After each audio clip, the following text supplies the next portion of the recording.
the world of conspiracy theories was, well, in my opinion, it was once quite a fun space to play in. They were quite novel conspiracies. Your Bigfoots, your moon landings. They were those sort of conspiracies you could sort of play in, and there was a little bit of an entertainment factor.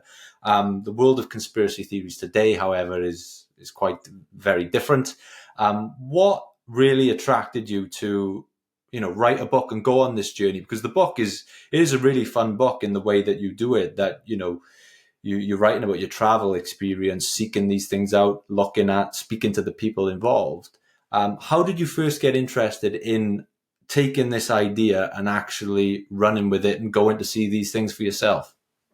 Well, this is my fifth travel book, and all my books are essentially travel books. They're about going to strange places and sort of trying to write about them in a funny but serious-ish way as well. And I always like to have a subject for my book. So my first book was called The Dark Tourist, and I went off on holidays to places you wouldn't normally go on holiday to: North Korea, skiing in Iran, weekend in Chernobyl. I've written other books, like I've been monster hunting, you're right, like Bigfoot and Yetis and stuff like that, which I was always interested in. And then I walked across Lebanon for another book. And so this book was really, I was just thinking, I was looking for another reason to travel. And as you said, conspiracies, when I grew up, I wasn't a conspiracist, but I was, I loved the idea that there were things that science didn't understand. I did love seeing footage of Bigfoot and, was there a Yeti, and even things about UFOs were kind of fun. Moon landing, I think it's pretty obvious we did land on the moon, but yeah, I like the idea. People ask this, but then it suddenly seemed to me around when Trump took power that conspiracies jumped from being slightly fun and sort of eccentric to being quite dangerous, and actually really being part of the body politic and really starting to affect people's lives in a bad way. And I think a lot of that has to do with social media and the rise of the internet. There's a line in the book, if I can quote myself, that in the old days, every village had an idiot. And then all the village idiots went online and met up. And I do think that's what's happened. And I think it's quite dangerous. Having said all that, I'm generally I don't give a shit about conspiracies. Like, I've written this book about it, but my next book's on the search for happiness. And so for the last year, I've been this sort of person that's been really into conspiracies. I'm kind of not. I mean, I found it a really fascinating thing to write about. And I do think there are a lot of grifters out there who are just talking bollocks and making money out of it. They'll probably accuse me of being the same thing. Here I am writing about conspiracies and making money out of it. But the only thing I object to is people who, you can believe any conspiracy you want, and you can, and you should, you should be a critical thinker. You should challenge authority. Governments have behaved badly. Corporations have been corrupt. It just seems to me that everyone always gets completely the wrong targets. But you know what? You go and do whatever you want, as long as what you do doesn't then have a negative effect on vulnerable people. That's when I have an issue with conspiracies. If you want to believe that we didn't land on the moon, or you want to believe in UFOs and it doesn't affect anyone else, absolutely go for it. Why not? It's glorious. There's something you said there when you were talking about the moon land. You said it's pretty obvious to me. This is something I've always wondered, because you mentioned there another book of yours, Scary Monsters and Super Creeps. Now, I've been to Everest Base Camp myself. I certainly didn't see a Yeti when I was up there. But why are people, do you think then, so fascinated by topics like Yeti, by Bigfoot, these topics that seemingly have such an obvious answer to them, yet people are obsessed with them? What is it that has that allure over them on those topics, do you think? I think in a world where, everyone knows everything, I think people do still like the idea, certainly if we're talking about Bigfoots and Yetis, that there are things that science doesn't know about. And weirdly, even though you say that, you've been to Everest Base Camp, actually, of all the things I've written about, I think if I had to sort of name one that I thought was the most possible, it's probably the Yeti. I mean, if you think about the Yeti, now I don't think it's an abominable snowman, but I do think it's very possible that there's some sort of bear-type creature up in the Himalayas. I mean, if you've been there, you'll know just how remote and how massive it is, that hasn't been caught. And the reason I feel that is because when I was walking around the Himalayas a lot, I'd talk to Sherpas, and of course all Sherpas now have mobile phones.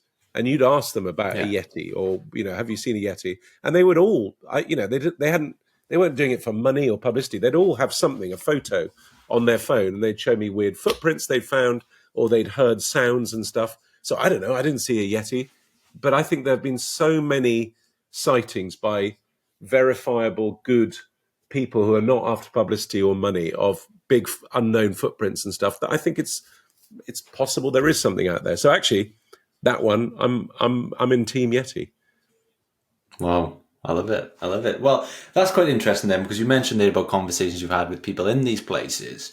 Have you met any, let's say, major conspiracy theorists? And I first stumbled onto your book when I saw the TikTok video of you speaking with a conspiracy theorist in the street, the flat earther. Have you had any encounters with a conspiracy theorist that you've had a really good-hearted, good-spirited conversation with that you can recall? As in, you mean not? You're not asking whether I believed them, but whether we at least had a sort of No. a reasonable conversation. Yeah. Yes, yeah, very much so. So, a flat earther, for instance, I went to. There's a strange correlation between sort of what's the word I'd use? Sort of hippie new ageism and beliefs in conspiracy, which is quite odd. And so I wanted to meet a flat earth, and I wasn't quite sure. This was before, because actually the flat earth video you saw on TikTok was after my book had come out. Oh my God, I wish I'd known those people were in Chester every Tuesday. I would have followed them around for the book. But I hadn't really met a flat earther, and I didn't really know how. I'd spoken to some online, but I wasn't sure how you meet a flat earther. And I had a funny feeling. I don't live too far away from Glastonbury, and I thought Glastonbury is just full of strange people. I bet you there's a flat earther there. So I went to Glastonbury, and I literally just started wandering around. And I said, there aren't any flat earthers around here. And like instantly, people just went, oh yeah, you need to talk to Jacob, And so I went, all right. And someone gave me Jacob's number. So I ring Jacob up, and he's really nice on the phone. And I tell him who I am, and he knows who I am. And he goes, oh, you're not going to take the piss. I said, I'm genuinely not. I mean, I'm not a believer, but I do want to talk. I want to look someone in the eyes, and I want them to tell me they think the earth is flat. Because a lot of these people you talk to online, you think, are you doing it for clicks, or do you really believe it? And that's why I was interested. So he said, great, let's meet up at a cafe. And I said, how will I recognize you? And he said, I'll be wearing an Afghan hat. Now, anywhere else, that would be fine. But everyone in fucking Glastonbury wears Afghan hats. So it took me a while to find him, but I did find him. And it was quite weird. He looked like Roger Waters from Pink Floyd if he'd joined the Taliban. He was an interesting guy. And I just really liked him. He was a guy, he wasn't trying to persuade me that the earth was flat. He didn't care. It was just, here was someone that had got really interested in that subject. And at the weekends, he'd go off and do little experiments with long lens cameras and boats going over or not going over the horizon and stuff. And I just thought, great. I really enjoyed having a chat with him. He was a really smart guy. He's quite intense. If I'm honest, he'd probably done quite a lot of hallucinogenics, I felt, early on in his life. But you know what? He wasn't, I found him absolutely charming. In fact, I found him so charming, he was a bit dull for the book because, you want a bit of an argument. And actually, I just really enjoyed having a chat with him. I liked listening to his stuff. There was a lot of scientific stuff that I couldn't really follow, if I'm honest with you. But I just don't believe it. I mean, I've been high, and I went on Concorde once and actually saw the curvature of the Earth. So that's it really for me. But they would claim that was I think that NASA was running Concorde, and that was some sort of hologram, or I don't know what they'd claim, but whatever. I've met a lot of conspiracy theorists, sort of stoner conspiracy theorists in Ubers in America. A lot of Uber drivers are conspiracy theorists. They tend to be like into aliens and things like that. And again, I like listening to them because it is kind of like listening to someone tell you a weird story. I don't believe them. And I think the only difference is some of them I think must be lying, and some of them possibly do believe what they're saying.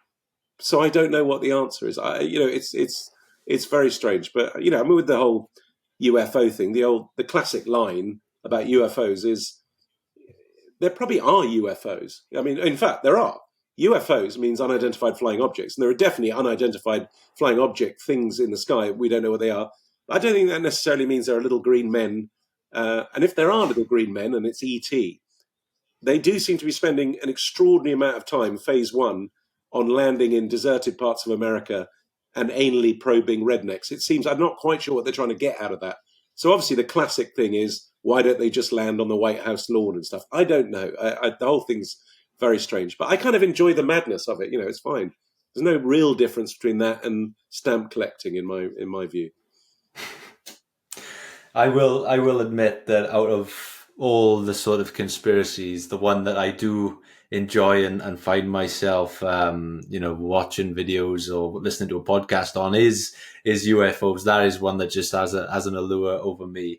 It's interesting, UFOs, because when you go to America, you can see why the UFO phenomenon started, because a lot of it around Area 51 and stuff, and this is the Cold War, and so obviously they're testing new jets and stuff, and so they prefer that people just think it's aliens rather than this technology, and also aliens in the 50s were a kind of metaphor for communists and stuff like that. I get all that, but I have to admit there are so many home videos and proper videos from fighter pilots and of seeing strange phenomena in the sky that it's great. I mean, it's weird that it's so rare. No one can get anything in focus. I do find that a bit strange. But, things like the lights over, I think it was Phoenix, Arizona, which 7,000 people saw. So again, those are UFOs. And I think they've changed it now. They call it UAPs, I think, isn't it? Unidentified. Yeah. And so there's definitely unidentified aerial phenomenon. But whether they are people from another planet, or I don't know. Yeah, that's what you touched on it there. That's what compels me the most is when you hear stories from reputable people. Colonel Grush is one of them in America. A very acclaimed military career behind him, testifying in Congress over what he saw. Now, as you mentioned there, what he saw is up for debate, but I'm convinced he did see something. Just because someone's in the military doesn't mean he can't be a nutter. So he might be a nutter. But I'm sure he did see things. Again, fighter pilots have got footage of like things flying incredibly fast and turning. That's great. Yeah. But there's a big difference between that and then the sort of classic story of the redneck being beamed up and anally probed. And again, so so I suppose I believe in unidentified aerial phenomena, but I'm not sure I believe at the moment that they're aliens. But on the other hand, the idea, the arrogance that we're the only planet, in this massive, massive universe.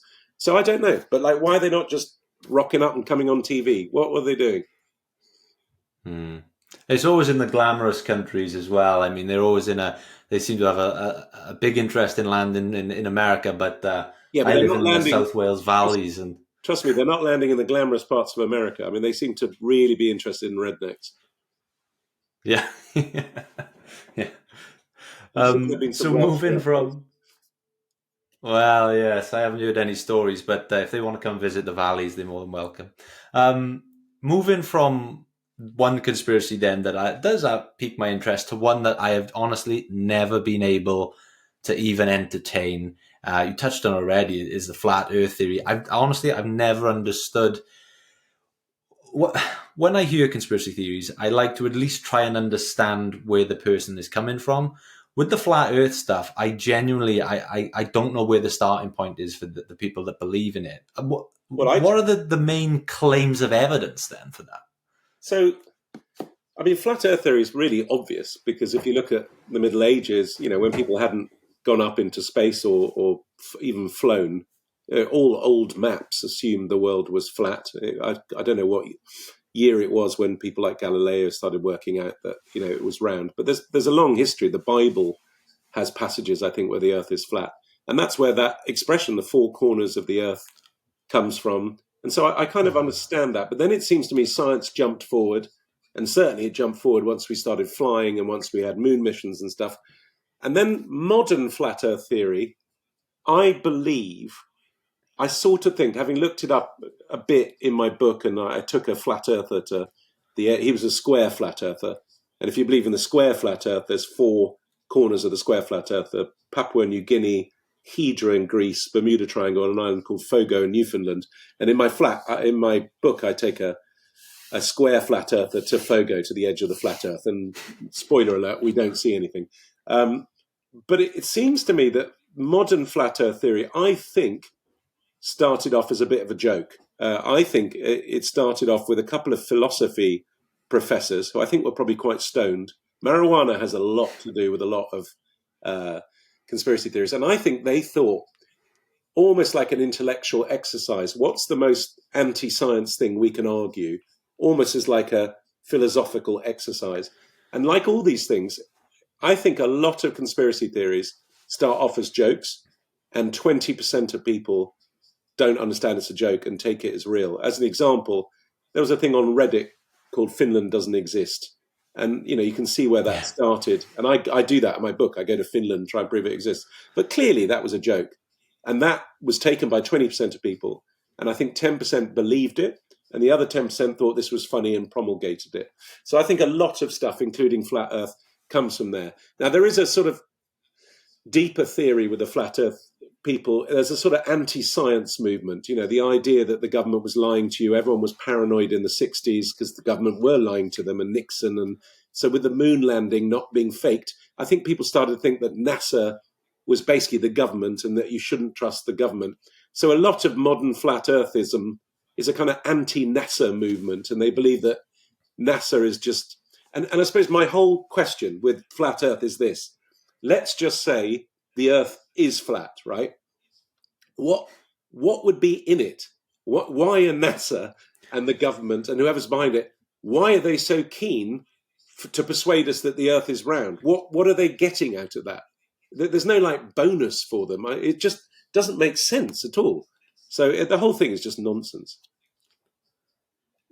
That is absolutely the question I asked. One of my friends has gone down a bit of a conspiracy rabbit hole. Yeah. And the question I always ask him is, why? What is in it for them? And with something like flat earth, the only answers I've ever heard back with something like that from people is either for some reason, apparently it's easier to control people if they think they're on a sphere. Don't know how that works, really. Right. And the other one is it's just a game to them. Well, that's a pretty weak argument to me. Well, it's not an argument, is it? That's just someone who's smoking too much marijuana, I Yeah, think. yeah. Talk to me then about because I like trying to understand the psyche of these people. And you mentioned social media having a big influence earlier. Talk to me about the sort of fake conspiracy Instagram page you set up and what your algorithm started to look like. And can you see why people fall down into these rabbit holes if they believe in one theory, how they can end up suddenly believing in 10? 100%. I think if I'm honest, when I started writing this book, I kind of assumed most conspiracy theorists were really stupid. And actually, they're not. A lot of them are really quite smart. In fact, they're probably overthinkers. They think too much about stuff. Yeah. And they get anxious and they worry about stuff. And conspiracies happen a lot in times when political or economic turmoil is about. And we're very much in that time at the moment. Cost of living crisis, people are feeling panicky. They feel isolated. Certainly during lockdown, they were stuck at home, spend a lot of time online. And so all these things come together. My favorite quote about conspiracies comes from a guy called Zbigniew Brzezinski, who was Jimmy Carter's Secretary of State. And he said, history is much more the product of chaos than conspiracy. Essentially, he was saying shit happens. And that's what I believe. Shit happens. But as humans, we don't like that. We don't like chaos. We like order. We're ordered people. And what conspiracies do is they give you a sense of order. They make things make a little more sense, and they give you an answer for some things that sometimes don't have an answer. They also, if you feel isolated and a bit powerless, they give you a sort of secret knowledge. They make you feel special. And then you start talking about it online with friends and stuff, and that becomes really your ecosystem. That becomes your identity. It's like a religion. It's like a cult. It becomes who you identify as. And I realized how difficult it is. I set up a fake Instagram page as a conspiracy theorist, and I expressed interest in some of the usual stuff and followed some of the usual suspects, Alex Jones and stuff like that. And you realize the algorithm, the moment it spots you, it starts firing this stuff at you, so that My real Instagram page and my fake one are living in multiverses. They're totally different realities. And they will look at my universe as completely insane. And you realize that what we just think is completely normal, they think is completely normal. So it's really easy to go down those rabbit holes, especially if you're feeling a bit vulnerable, maybe you're a bit isolated, and you start to live in this echo chamber. But again, they would accuse me of being in an echo chamber, and we're listening to nonsense promoted by the government and the mainstream media. So who knows? I mean, maybe they're right. All I know is that anyone that is convinced they're right they're the people I mistrust the most. So I don't know. So I tend to listen to experts. That's what I want to do. Like, I want to listen to people that are top in their field. My problem is that conspiracists tend to mistrust experts and think they're experts because they've watched stuff on YouTube. And that's the difference. It's interesting that you said that some of these people you think are overthinkers, and they are really smart people. And I think a really shining example of it, I don't know if you would have listened to it, but there was this Hollywood actor called Terrance Howard that went on Joe Rogan's podcast. It was like a 4-hour podcast. I looked on Twitter the next day, and apparently basically revolutionized science, according to all the people who listened. I tried listening to it, and I got to be honest, I couldn't follow the maths, the geometry, the science he was talking about. So I can understand to why some people who may be predisposed to believe in conspiracies might just think, well, this guy clearly knows what he's talking about.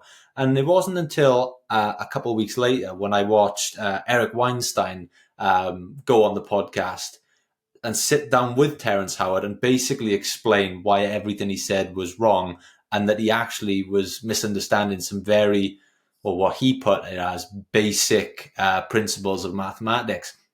And I think that was a shining example of when, there's someone who sounds like they know what they're talking about, and you actually hear them juxtaposed to someone who clearly, does know what they're talking about and is actually an expert in that field.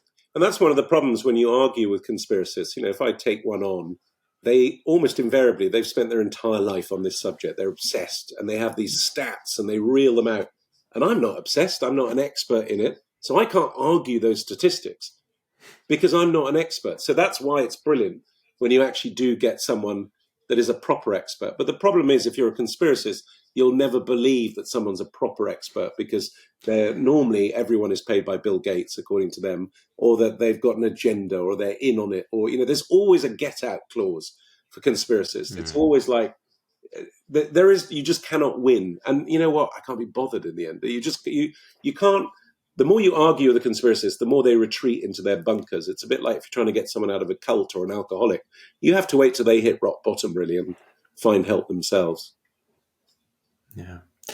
I find as well that, or in most cases anyway, a lot of these people are kind of like an animal backed into a corner, in that, the more that you try and present them with evidence, the more they will fight back naturally. And what I've noticed is when I've had on experts in certain fields on this podcast about controversial topics, well, I say controversial, but conspiracies. So in regards to the moon landing, then I interviewed a NASA astronaut called Mike Massimino, who's actually been to space. And I wanted him on. Or has he? Yeah, that was the big question. Yeah. And I wanted him to sort of describe, what it was like. And when I was hearing him describe it, to me, just the emotion he was describing it with and the detail, I thought, to me, that is just, it's as clear as day. There's no chance that this guy's lying. But for some reason, like, the comment section on the video was just filled with people accusing both him and me of being paid by NASA. NASA certainly don't pay me. They're more than welcome to. I found it crazy. I keep saying that. I mean, I'm accused of being paid by Bill Gates or NASA. I'd love to be paid by them. If someone could just tell me where to invoice them, it would be fucking brilliant. But, I just don't understand. The other thing I find very weird is people give a lot more credibility to like what people in power can do. Like, I've met a lot of people in power. I used to work in Parliament. I was a journalist for a bit. I've been a diplomat. I've been a foreign correspondent. I've met a lot of quite important people. And you know what? Most of them are not that impressive. They're not that. The idea there's a sort of shady cabal running the whole world when most of these governments can't even organize a parking system, so they're mostly just idiots. Most people are idiots. And I think people put too much credence into the power of people, and they're just not that. But, I would say that, wouldn't I? So that's the problem. You can't, there's no point even saying it. Yeah, it's when I interviewed Neil deGrasse Tyson, he said that the biggest problem with the the UFO conspiracy theory is the belief that the US government were competent enough to cover it up. Yeah. And I think that's perfectly put. But it's not even competent enough. If you think about the moon landings and you think about the amount of people that had to be in on that, and that's been a secret since 1969 or whenever it was, it's insane. No one could get. Here's my number one thing: Donald Trump. That man can't keep his mouth shut about fucking anything. If the day he became president, he gets access to all this shit. And if you honestly think Donald Trump knew that the moon landing was faked and that he wouldn't have said something about it, then you don't understand Donald Trump. Do you think then, just getting into the psyche and trying to understand it a little bit more, it's in our DNA as humans, it's built into us from, our ancestors.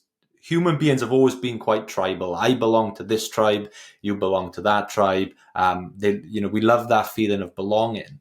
Do you think that with the wildest of conspiracy theorists, then the ones that really plant their flag in the ground and will not move, do you think those people could be trying to substantiate some sort of meaning or purpose into their life and just gain that sense of, I belong to the 1%, you're the sheep?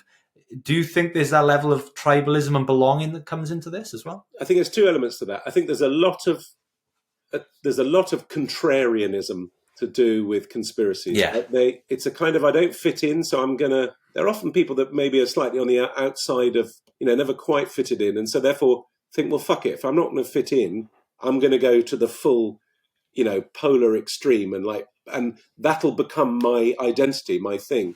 But also I think a lot because online, the whole way algorithms and social media and the internet is set up, it doesn't do nuance. Most of us are in the middle and we kind of think a little bit of that's right, a little bit of that's right. And if we met and chatted, we could talk about that.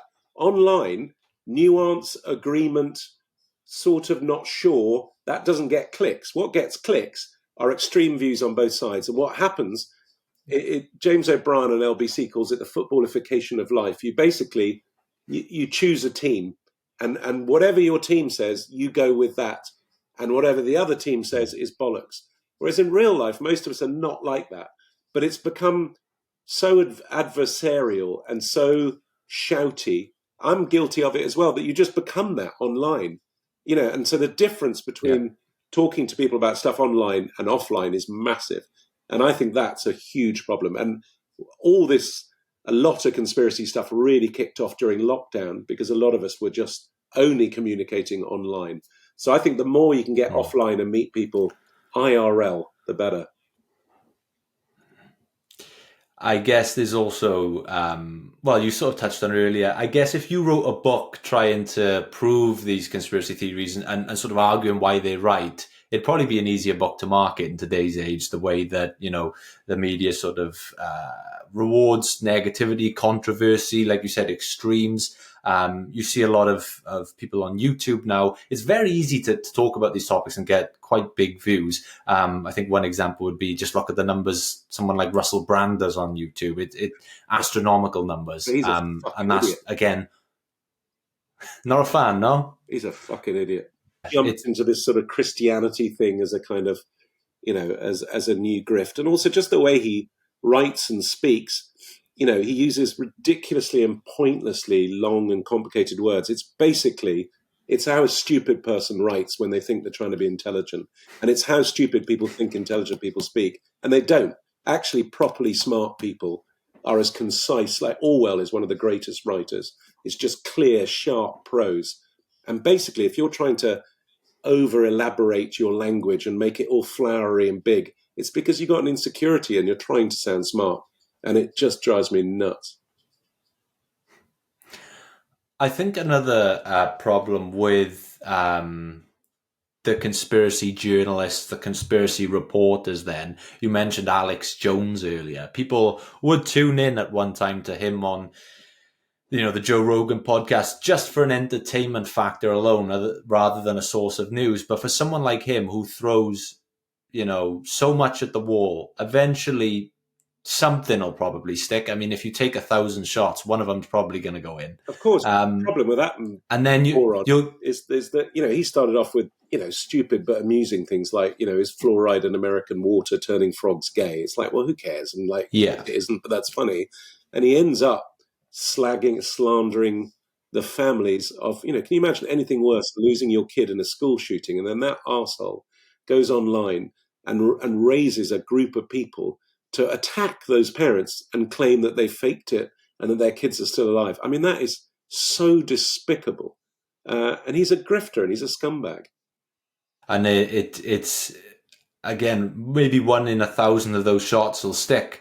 And then you'll see armies of people on Twitter saying, "Oh, he's been vindicated. He's been vindicated." Oh, my God. The amount of times I see online, conspiracy theories, one moment they're conspiracy theories and 6 months later they're conspiracy facts. These have all aged well. And you're like, well, what? Which conspiracy theories have proved to be true? Because no one can name fucking one. So with these people then, I mentioned earlier, it does feel like sometimes when they backed into the corner, they'll fight. When you took, when you were talking about flat Earth here, when you took that one guy to the edge of the world, as I'm sure you would call it, and he didn't see what he was expecting to see. No. What came over him? What was his defense? Did he admit? Did he double down, or what was the response? He doubled down. I was slightly worried. I thought, I'm going to show him, because I think there's no spoiler that there is no edge of the world. And I thought, God, it'd be a good book if it was. He's going to get really, it would have been quite a goodie. It would have been quite. I just thought he was going to get quite upset, and that his whole worldview, no joke intended, was kind of spun on its axis. I'm doing lots of globe jokes, and I don't know why. And actually, it was sadder than that. We just got there, and then we looked off this thing called Brimstone Head, where you're supposed to see the drop, and nothing, obviously. And then he insisted we go and find a fishing boat. So we found this very confused Newfoundland fisherman who agreed to take us out, even though there was a storm coming. And we went out for an hour towards where he said the edge was. And in the end, the captain, who just thought we were mental, was just like, look, I've got to go back in because there's a storm coming. And he just lost it, the flat earther, and said that he accused both me and the fishing captain, who we'd only just met, of being in cahoots, obviously being paid. And that he said that we'd just been going round and round in circles. I mean, it was kind of it was brilliant for the book. And I wish I'd been filming it. But it was just sad, really. And again, this is a very intelligent, smart guy. But I think I could see, he wouldn't let me know, but I think you could see there'd been trouble in his life. And I think sometimes people segue out of emotional problems by fixating on things. And this had been his thing, And he didn't want his thing not to exist, because then what's the point of his life? So I don't know. It's very strange. Yeah, I'm surprised that, I'm assuming a lot of people who would have been given that opportunity for you to take them there probably would have turned you down, because I guess they'd probably rather not have the definitive answer. But struck me as very odd, because he was pretty much, being a flat earther is weird enough. Being a square flat earther is very niche. And I think he was the only one I could find in Newfoundland. And I'm thinking, if you are a square flat earther and you're living 7 hours drive from the edge of the earth, wouldn't you have gone and had a look? But maybe you don't, I don't know. I just don't understand. Yeah. So as we start to wind down then, you did touch on this conspiracy earlier on. It's a bit of a fun one to finish on. This is right at the start of your book. So if people want to hear this in more detail, please go and buy the book. I'll leave all the links in the description below. But you touched on the fact that the book opens with you taking on the monumental task of proving that Finland exists. I'd honestly never heard of this one. You say that it originated on Reddit as a joke, and people sort of adopted it as a genuine theory. As far as I can work out, there was a thread on Reddit where people were asked, what was the thing that your parents told you that you thought was true? And some guy said that both his parents had told him that Finland didn't exist. And then someone else on the thread, I think, said, I've heard this. And then I don't know how it barreled out. I think maybe people were making it up and then other people read it and thought that was true. I don't know. But the theory, and it's now, you go to Finland, everyone's heard of it. The theory is that in 1917, Japan and Russia invented the country of Finland, because actually, according to the conspiracy, it's just sea, so that they could have exclusive fishing rights to that. And so when you land in Finland, you're not landing in Finland, you're landing in either Sweden or Russia, and that the people you meet pretending to be Finnish are crisis actors paid for by I'm not sure who.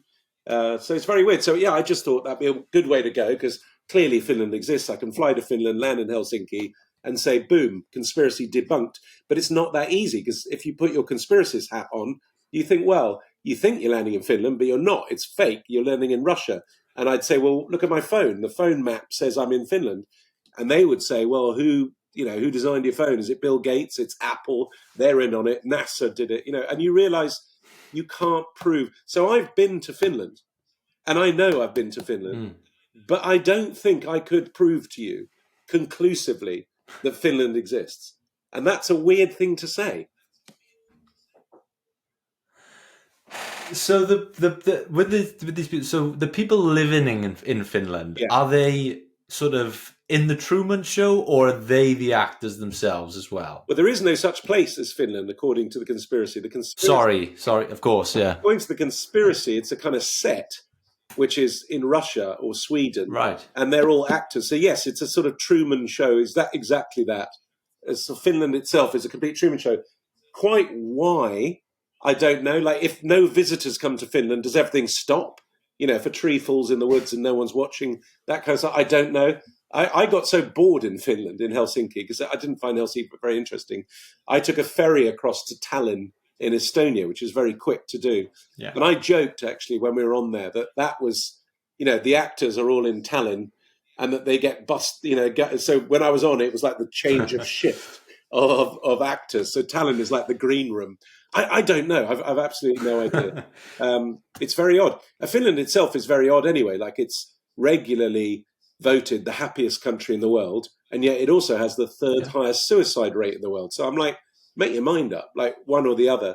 My favorite fact about Finland, whether it exists or not, is that the Finns are kind of like me. They don't really like talking to people too much. They kind of like being on their own. So if you go to a park in Helsinki, there are benches, but they're not like benches so people can sit next to each other. They're single benches, which I really like. So I don't know why that is. Maybe the actors pretending to be Finns just want to learn their lines, or I don't know. Yeah, bit of privacy. Sounds like a lot of work to go through for some fish, but it does. There we are. So as we start to wind down, we mentioned your tour. On the tour, I wonder, have you ever had some diehard conspiracy theorists turn up and watch the show? Oh, yeah, God. So I've had ex-conspiracy theorists. I mean, I interviewed one called Brent Lee who's kind of come out of the rabbit hole, now does a couple of podcasts about it, and he's very interesting. But he was deep into it. And yes, I've had not a lot actually, but quite a few. And normally they've been quite quiet, but afterwards I can spot them when I'm signing books. I can see them in the queue, and they'll try and have an argument. And I go, look, honestly, I just don't really care. Like, it's funny for me. I can't give you the answer. I've just written my book. That's all it is. But some of them, if they're talking about something that's really ludicrous, then I'll probably have a go. I've had about 3 people stand up, in the middle of the show shouting, "You lie!" And then we've had a bit of an argument, and that's quite fun. I mean, I don't really want it because it sort of ruins it for the rest of the audience. But if people do it, I'll take them on. So it's quite fun. I was in Norwich, was you'd imagine quite a sort of ground zero for conspiracists. I don't know why, but I had a flat earther literally right front row, middle seat, and he was sitting next to his brother, who was very clearly not a flat earther and incredibly embarrassed about his brother. So that was quite fun. We had a good chat about that. But, like most flat earthers, he was quite harmless. Amazing. Well, this tour, I had a look at the dates earlier. It seems to be pretty much anywhere you live in the UK, you're coming near. I think the nearest you are to my neck of the woods, I think you're in Newport. All up and down. So I'll leave the link to the tour below. Before I get you guys, get you to signpost these guys to the book, to the tour, to your social media, the one question I ask every guest that comes on the show, whether you're a NASA astronaut paid for by Bill Gates or an actor or a scientist, I ask everyone the same question. Right now, for Dom Joly, what makes life worth living? My dogs. I love my dogs so much. I have 2 black Labradors, Fitzgerald and Truman, and they are everything for me. I love them. I think dogs are the most incredible thing in the world. And the other thing that makes my life worth living is travel. I'm obsessed with travel. I've been to 108 countries. That's what I do. But the only downside of travel is that I'm not with my dogs. So if I could travel with my dogs, then that's my life. Amazing. Well, for everyone listening now, where's the best place they can go to get the book, to find the tour dates, and to find yourself on social media and any other of your work? Where can we send these guys to? Well, for the boomers, I'm on Twitter or X, Dom Joly with 1 L. I'm on Instagram as Real Dom Joly. I'm on Facebook as Dom Joly. I'm also on TikTok, but I don't do much on there because I'm too old for TikTok. But if you want to learn anything about books or the tour, if you go to my website, www.domjoly1l.tv, everything is there. Amazing. Well, that kicks off in September, right? So, That's right. All the links below. I'll look forward to seeing the show for myself as well. Are you going to come to it? For today, thank you so much. I'm going to come. But come and say hello when you're there. That'd be great. Amazing. Yes, I will be there. Cool. Thank you so much for joining me today, my friend. It's been an absolute pleasure to speak to you. It's been a really enjoyable time, and I hope we get to do this again when the next book's out. Brilliant, Lewis. Thank you very much. I'll see you in Newport. See you there. Okay.